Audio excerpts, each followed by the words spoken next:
கூட்டணி கட்சிகளும் அந்த மசோதாவை தோல்வியடைய வைத்திருக்கின்றார்கள். இது திமுக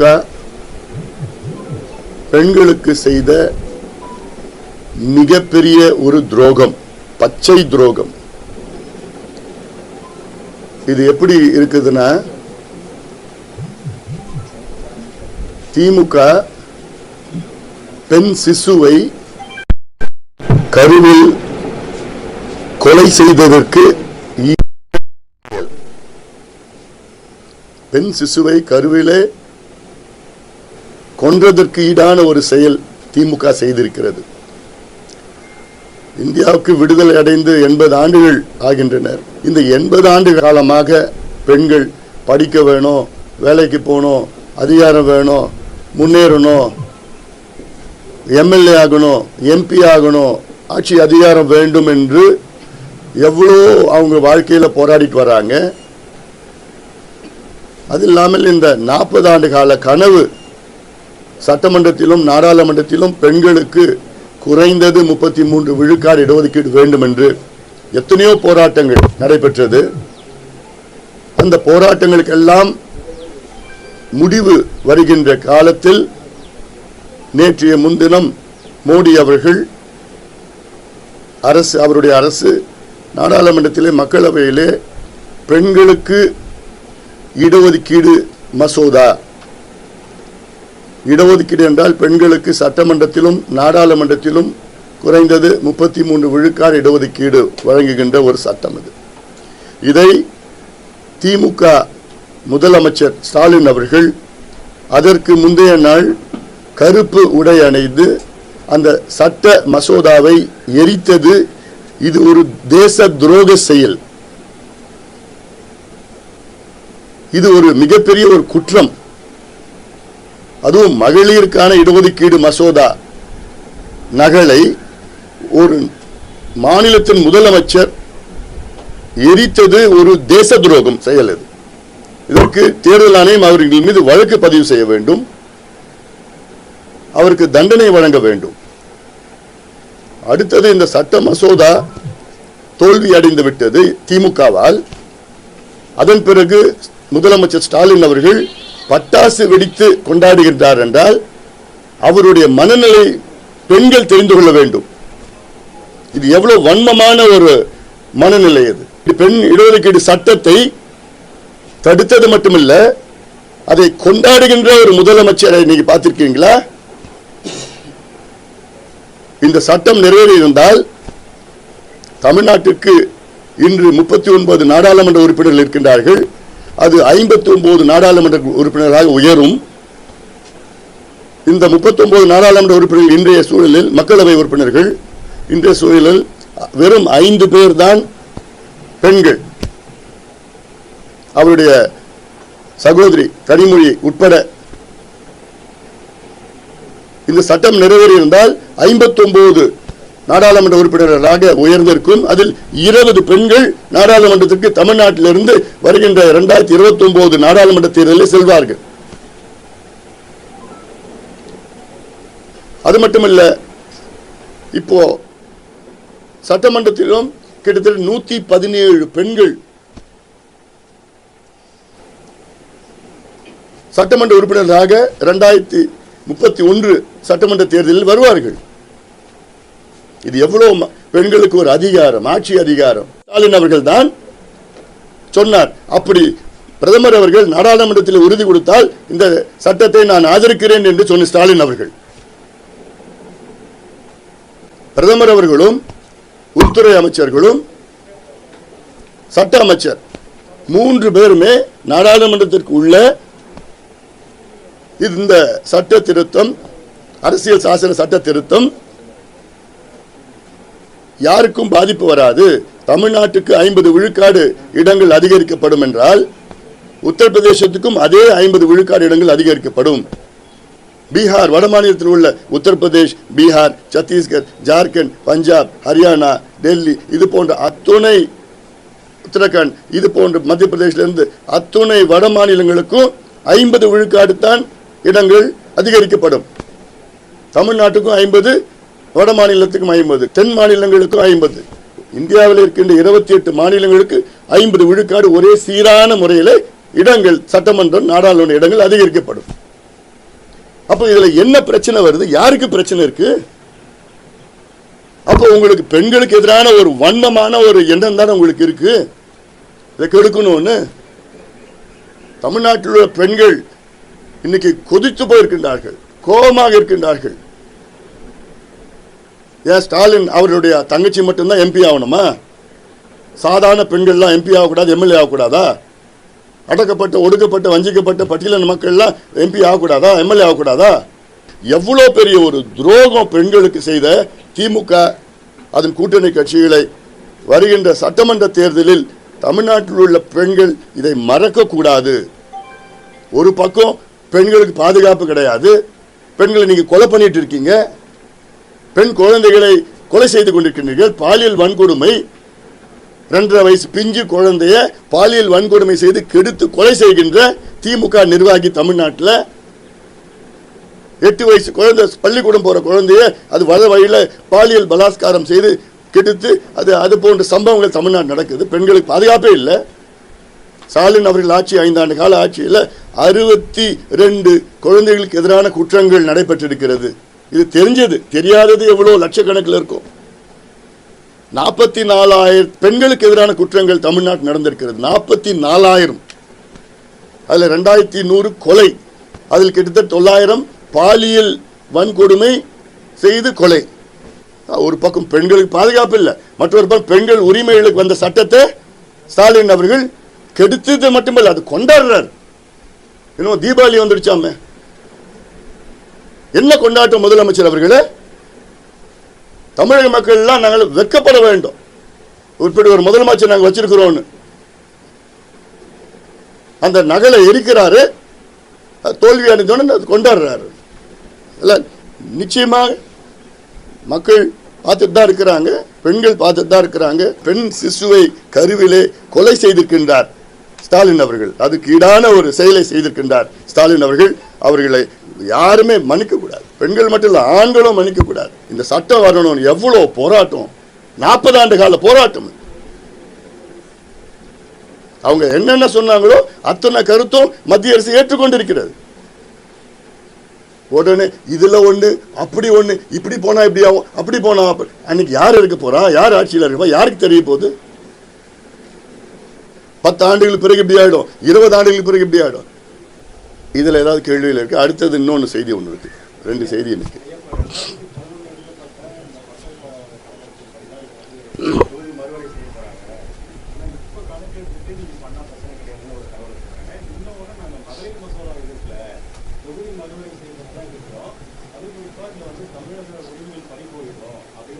எப்படி போங்க, இதை விளக்கி சொல்லுங்க, எப்படி போகுன்னு கேட்கிறேன்.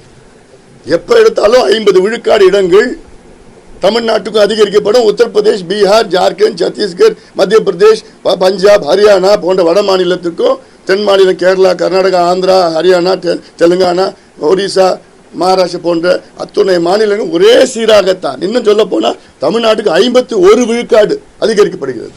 பீகார், உத்தரப்பிரதேஷ் 50 விழுக்காடு தான் அதிகரிக்கப்படுகிறது. எண்ணிக்கையிலேயே ஒண்ணுமே பிரச்சனை இருக்க போதில்லை.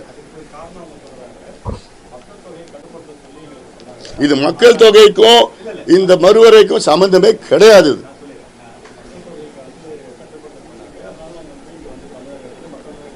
பெண்கள் இடஒதுக்கீடு எப்படி கொண்டு வரணும், எந்தெந்த தொகுதியில் எவ்வளவு பெண்கள் அதிகமாக இருக்கிறார்கள், அந்த தொகுதியில் பெண்களுக்கு முதல் கட்டமாக அவர்களுக்கு சட்டமன்ற தொகுதியோ நாடாளுமன்ற தொகுதியோ ஒதுக்கீடு செய்கிறது தான் 2011 சென்சஸ் வைத்து செய்திருக்கிறார்கள்.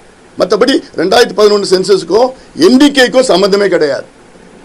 2011 சென்சஸ்க்கும் எந்த தொகுதி மகளிர் கொடுக்கலாம் அதுக்காகத்தான் 2011 சென்சஸ் வைத்திருக்கிறார்கள், தவிர எண்ணிக்கைக்கும் அதுக்கு சம்பந்தமே கிடையாது.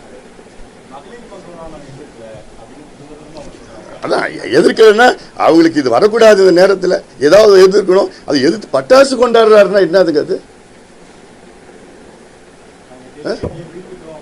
அதான் அது வீழ்த்துட்டாங்களா தெரிய போகுது. தேர்தல் யார் யாரை வீழ்த்துறாங்க தெரிய போகுது. பெண்கள் ஒட்டுமொத்தம் தமிழ்நாட்டு பெண்கள் திமுகவை இந்த தேர்தலில் வீழ்த்தி இருக்கின்றார்கள். அது மட்டும் உறுதி. ஆனால் தமிழ்நாடு ஃபுல்லாக செய்திகள் வந்துட்டு இருக்கு. எப்படிங்க பண்ணுவாங்க? நாங்களும் எம்எல்ஏ ஆகணும், நாங்களும் எம்பி ஆகணும், நாங்களும் முன்னுக்கு வரணும், எங்களுக்கு ஆட்சி அதிகாரம் வரணும்.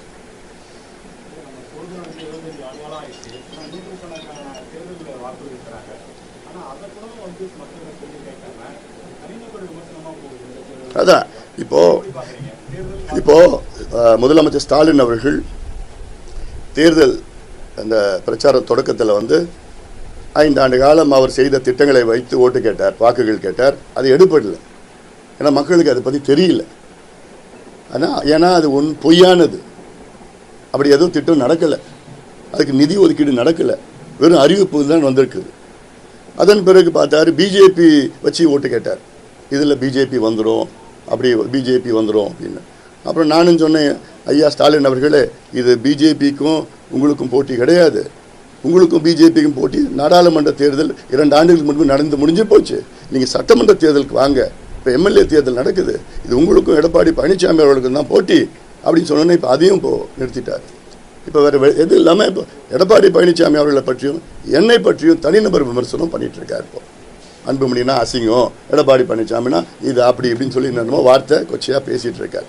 அது அவருடைய இயல்பு தான். இது எங்களுக்கெல்லாம் புதுசாக இல்லை. எதுவுமே இல்லைன்னா கடைசியில் இதுக்கு தான் வருவாங்க. அவன் பேசணும்னா நாங்களும் பேசுவோம். நிச்சயமாக கிடையாது. தரக்குறைவான அரசியல், தரக்குறைவான ஒரு முதலமைச்சர் பேசலாமா? முதலமைச்சர், முன்னாள் முதலமைச்சரை பற்றி பேசலாமா? தப்பு இல்லை. நீங்கள் உங்கள் சாதனையை பற்றி பேசுங்க. அதுதான் நீங்கள் கேட்கணும். அந்த கேள்வி அவர்கிட்ட கேட்கணும், முதலமைச்சர்கிட்ட கேளுங்க. எனக்கு இல்லை, எடுப்படல, பயத்தில் இருக்கிறாங்க, தோல்வி பயத்தில் இருக்கிறாங்க, தோக்க போகிறோன்னு தெரிஞ்சு போச்சு. உடனே இதை அப்படியே போட்டுக்கிட்டு வேற பண்ணணும். அவர் மட்டும் இல்லை, அவருடைய மகனும் பேசிகிட்டு இருக்காரு. எங்களுக்கும் பேச தெரியும், ஆனால் அந்த அளவுக்கு நாங்கள் போகிறது கிடையாது. இப்போ என்னன்னா 8000 ரூபாய் கூப்பனை பற்றி பேசிகிட்டு இருக்காரு. ஏன் நீங்கள் 5 ஆண்டு காலம் ஆட்சி பண்ணீங்களே, அது மேலே உங்களுக்கு நம்பிக்கை இல்லையா? உங்களோட தேர்தல் அறிக்கை மீது நம்பிக்கை இல்லையா? உங்களோட திராவிட மாடல் மீது நம்பிக்கை இல்லையா? 8000 கூப்பனை வச்சு தான் நீங்கள் நம்புறீங்களா அந்த தேர்தலில்? மக்கள் இதெல்லாம் பார்த்துக்கிட்டு மக்கள் முடிவு பண்ணிட்டாங்க. உறுதியாக அதிமுக ஆட்சிக்கு வருது, எங்கள் கூட்டணி ஆட்சிக்கு வருது, அதிமுக ஆட்சி நடக்குது, அது உறுதியாயிடுச்சு. நான் இப்போ 3 மாதத்திற்கு முன்பு ஒரு நிலை வேற மாதிரி இருந்தது. அந்த மீடியாலாம் சொல்லி கிள்ளி திமுக அப்படி இப்படின்னு ஒளிர்கிறது, மிளிர்கிறது, குளிர்கிறதுன்னு சொல்லிட்டு எல்லாம் என்னமோ வார்த்தையெல்லாம் போட்டுட்டு இருந்தாங்க. அது குறைஞ்சு இந்த தேர்தல் போன மாதத்துலேருந்து அப்படியே டவுன் ஆகிடுச்சு. நாங்கள் அப்படியே வேகமாக ஓடிட்டுருக்கோம், பின்னாடி துரத்திட்டு வராங்க. அவ்வளோதான், துரத்திட்டுலாம் இல்லை, மெதுவாக தோல்வியை ஒத்துக்கிட்டாங்க திமுக. நாங்கள் வேகமாக போயிட்டுருக்குறோம். மிகப்பெரிய வெற்றி எங்களுக்கு காத்துட்டு இருக்குது. அது மக்கள் எல்லாம் முடிவு செஞ்சுட்டாங்க. இன்னொன்று, 2வது செய்தி, இப்போது விஜய் அவர்கள் அரசியலுக்கு வந்திருக்கிறாரு. ஒரு குறுகிய காலம்தான். இந்த தேர்தலில் விஜய் உடைய ஆதரவாளர்களுக்கு ஒரு அன்பான ஒரு வேண்டுகோள் நான் வைக்கின்றேன். விஜயுடைய ஆதரவு, அதாவது விஜய் அவர்கள் அவர் கட்சியை தொடங்கின காரணமே திமுகவை எதிர்க்க வேண்டும், திமுக ஆட்சியை அகற்ற வேண்டும் என்று. விஜயகாந்த் அவர்களும் கட்சி தொடங்கின காரணம் திமுகவை அகற்ற வேண்டும், திமுக ஆட்சி அகற்ற வேண்டும் என்று. இப்போ பிரேமலதா அவர்கள் அவங்க கூட இப்போ எதிரி கூட போய் சேர்ந்துட்டாங்க. சேர்ந்துட்டு எங்களுக்கு தான் வேலை செய்கிறாங்க, அதிமுக கூட தான் வேலை செய்கிறாங்க. அங்கே இருந்தோம், அந்த கூட்டணியில் இருந்தோம். ஏன்னா அவங்க ஒருத்தரே போதும். தமிழ்நாட்டில் எங்கே பார்த்தாலும் கஞ்சா விற்கிறாங்க, எங்கே பார்த்தாலும் மது விற்கிறாங்க, எங்கே பார்த்தாலும் கள்ளசாராயம் விற்கிறாங்க, எங்கே பார்த்தாலும் பெண்களை பாலியல் வன்கொடுமை செய்கிறாங்க, எங்கே பார்த்தாலும் குழந்தைகளை கெடுத்து கொலை செய்கிறாங்கன்னு அவங்களே முதலமைச்சர் வச்சுக்கிட்டே பேசிகிட்டு இருக்கிறாங்க. அதுவும் கடைசியில் இவ்வளோதான் நடக்குது தமிழ்நாட்டில், இதெல்லாம் ஒரு குற்றமே இல்லைன்னு அதுவும் சொல்கிறாங்க. திருப்பரங்குன்றத்தில் நிச்சயமாக நாங்கள் தீபத்தை ஏற்றுவோன்னு சொல்கிறாங்க. அதனால் உறுதியாக எங்கள் வெற்றிக்கு அவங்க பாடுபட்டுறாங்க. அது வேற. விஜய் அவர்களோட நோக்கமே திமுகவை அகற்ற வேண்டும். எங்கள் நோக்கமும் திமுகவை அகற்ற வேண்டும். விஜய் அவர்கள் இந்த தேர்தலில் ஓரளவுக்கு வாக்குகள் பெறுவார், வெற்றி பெற முடியாது, வாக்குகள் பெறுவார். அதனால தான் நான் கேட்கிறேன், விஜய் உடைய ஆதரவாளருக்கு உங்களுடைய வாக்குகளை வீணாக்காதீர்கள், எங்களுக்கு வாக்களியுங்கள்.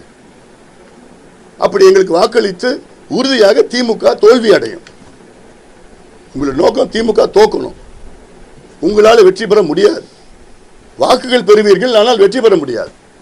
அப்போ உங்கள் வாக்குகளை நீங்கள் வீணாக்காமல் அதிமுக தலைமையிலான கூட்டணிக்கு நீங்கள் வாக்களித்தால் உங்களுடைய நோக்கம் என்ன? திமுக அகற்றப்பட வேண்டும். அது நடக்கும். இது எனக்கு நடந்தது. 2016 மாற்றம் முன்னேற்றம் அன்புமணி கேம்பெயினிங்ல எவ்வளவு ஆதரவு எனக்கு இருந்தது. அன்றைய சூழலில் ஒரு பக்கம் ஜெயலலிதா மேயர், ஒரு பக்கம் கலைஞர். நானும் போட்டியிட்டேன். அன்புமணி நல்லா பேசுறாருப்பா, நல்லவன், அவ்வளோ திட்டங்கள் கொண்டு வந்துடுறாரு. ஒரு வருஷம் முழுக்க நான் மக்கள் பற்றி பண்ணேன். கடைசியில் என்ன நினச்சாங்க, அன்புமணியா அது வெற்றி பெற முடியறது கஷ்டம், ஓட்டு வாங்குவார், வெற்றி பெறது கஷ்டம், ஏன் என்னை ஓட்டு வீணாக்கணும்னு சொல்லிட்டு அதிமுக ஓட்டு போட்டாங்க. அப்போ அதே சூழல் தான் இன்னைக்கு இருக்கு. விஜயோடைய ரசிகர்களை பற்றி ஒன்றும் பண்ண முடியாது. ஏன்னா அவங்க விஜய் அவர்களுக்கு தான் ஓட்டு போட போறாங்க. நான் விஜயுடைய ஆதரவாளர்கள் சொல்றேன், உங்க நோக்கம் நிறைவேறணும்னா திமுக அகற்றப்பட வேண்டும், திமுக ஆட்சி அகற்ற வேண்டும் என்று உங்களுடைய நோக்கம், உங்களுடைய தலைவர் நோக்கம் நிறைவேற்றப்பட வேண்டும் என்றால் உங்கள் வாக்குகளை வீணாக்காதீங்க. உங்கள் வாக்குகளை அதிமுக கூட்டணிக்கு போடுங்கள். அதன் மூலமாக உறுதியாக திமுக ஆட்சி அகற்றப்படும், உங்களுடைய நோக்கம் வெற்றி பெறும்.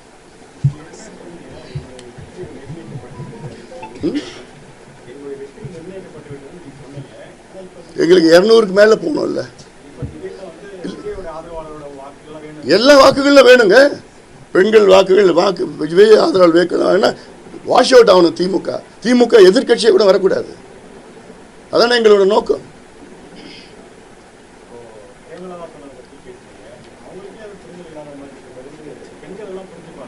எல்லாம் புரிஞ்சுக்கிட்டாங்க. அவங்க மட்டும்தான் புரிஞ்சுக்கல, மற்ற எல்லாமே புரிஞ்சுக்கிட்டாங்க. எல்லாத்தையும் கிராமத்தில் பேச ஆரம்பிச்சிட்டாங்க. என்ன பேசுறாங்க சொல்லி கிராமத்தில் வரைக்கும் பேசிட்டாங்க. முதல்ல என்னன்னா, விஜயகாந்த் அவருடைய ஆத்மா மன்னிக்காது.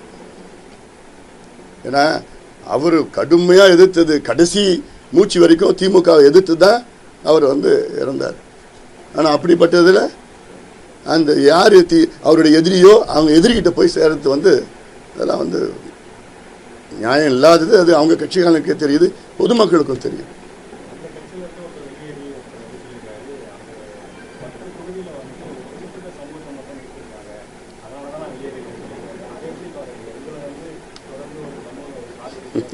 அது உள்ள நான் போக விரும்பலை. அது எல்லாருக்கும் உங்களுக்கும் தெரியும். அது உள்ள நான் அது போக விரும்பலைன்னா அப்புறம் வேற மாதிரி டைவெர்ட் ஆகிடும். இன்னைக்கு இந்த ரெண்டு செய்தி தான் முக்கியமான செய்தி. இது டைவெர்ட் ஆகக்கூடாது. திமுக கருவில் இருக்கின்ற ஒரு பெண் சிசுவை கொலை செய்திருக்கிறது. இந்த சட்டம் வரவிடாமல் தடுத்து நிறுத்தது அதற்கு சமம். அது ரெண்டாவது, விஜய் அவர்களுடைய ஆதரவாளர்கள் அவருடைய வாக்குகளை வீணாக்காமல் திமுக தோல்வி அடைவதற்காக அதிமுக கூட்டணிக்கு வாக்களியுங்கள்.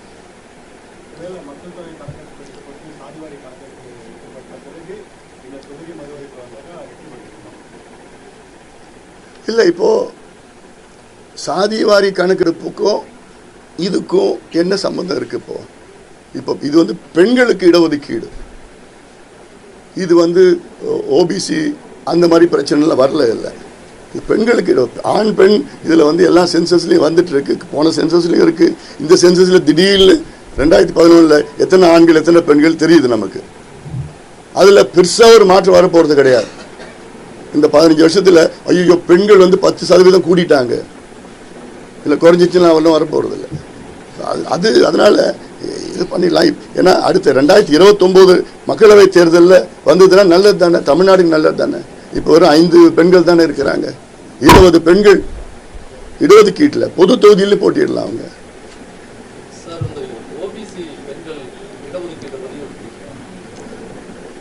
எப்படி புரியல?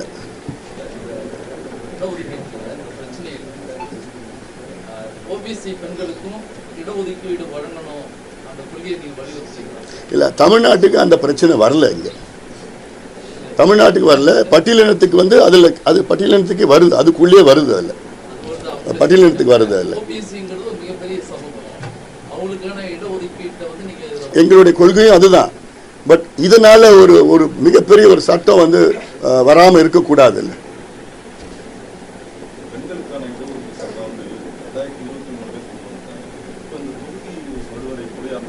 அப்பதானே கொண்டு வர முடியும். அப்போ இது ஏற்றுக்கிட்டாங்கன்னா 2011 சென்சஸ்ன்னு சொல்லிட்டு அதை பண்ணாதானே எத்தனை பெண்கள் எங்கெங்கே இருக்காங்க, எந்தெந்த தொகுதிகள் ஒதுக்கீடு செய்யலாம், மறுவரை செய்யலாம்னு சொல்லிட்டு அப்படி தானே கொண்டு வர முடியும். அதில் அதை பேஸ் பண்ணி தானே பண்ண முடியும்.